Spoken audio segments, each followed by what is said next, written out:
የትኛው የትግል ስልት ነው ጀዋርንና ልደቱን ያስተሳሰረው? አቶ ጀዋር መጣና አሁን ባለው ፓርላማ ብቸኛ እውነተኛ የተቃዋሚ ድምፅ ዶክተር ደሳለኝ ነው አለ።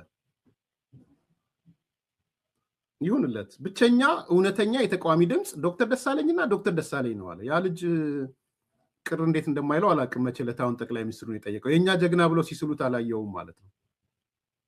አፋን የሚባል ተቋቁሟል፣ ጠቅላይ ሚኒስትሩ ወይ ይደራደራሉ ወይ ያለውን ልጅም ኢግኖር አደረገውና አቶ ጀዋር ለእኔ ብቸኛ ተቃዋሚ እውነተኛ የተቃዋሚ ድምፅ ዶክተር ደሳለኝ ጫኔ ነው አለ። ብቸኛ። ቀጠለና ግን አደነቀው፣ በጣም ጀግና አለው። አሁን ደሳለኝ ጀግና አለው። በቀጣዩ አሳፋሪ ምርጫ አልሳተፍ ማለቱን ለሌሎች እውነተኛ የተቃዋሚ ፓርቲዎች ጭምር ሊከተሉት ይገባል። የደሳለኝን መንገድ ተከተሉ። የጀዋር ምክር ነው ደግሞ።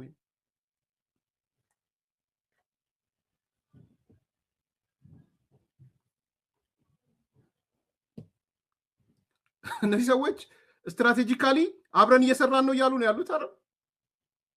አቶ ጀዋርና አቶ ልደቱ this is not tactical። በነገራችን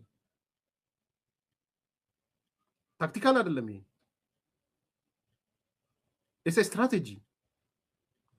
ሰው ምንድነው ማለት ነው? ጥምረታቸው የምን ጥምረት ነው ማለት ነው? እኔ ግዴታ በሁሉ ነገር አንድ ይሁኑ እያልኩ አይደለም። ቢያንስ ግን በትግል አቅጣጫ ላይ የተስማሙ ሰዎች መሆን አለባቸው። አቶ ጀዋር መጥቶ ዶክተር ደሳለኝ የኛ ጀግና፣ ብቸኛ የተቃዋሚ ድምፅ፣ እንኳንም ቦይኮት አረክ፣ እንኳንም ምርጫ ልወዳደርም አልክ፣ እንደውም እውነተኛ የተቃዋሚ ፓርቲዎች ምርጫ ልወዳደርም በሉ፣ ተከተሉ፣ የዶክተር ደሳለኝ ጫኔ መንገድ ተከተሉ። ለምሳሌ አለ እኔ ያለውበት ኦፌኮ ከምርጫ እንዳይሰረዝ ብቻ ነው ለምርጫ እየተወዳደረ ያለው፣ እንዳይሰረዝ። ብልጥ እኮ ነው። ብልጦች